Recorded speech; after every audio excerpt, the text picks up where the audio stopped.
In Configurations, select Create Instrument Configuration. Input Bond as the instrument ID. Under Additional Instrument Identifiers, provide the registrar's party ID as the source.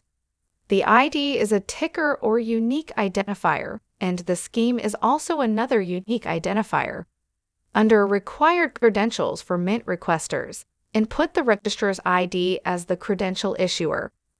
Then add a claim requirement and input is Mint Requester of as the property and bond as the value. This claim gives the holder of this credential the ability to mint bond. Under Required Credentials for Holders, input the registrar's ID as the credential issuer. Then add a claim requirement and input is holder of as the property and bond as the value.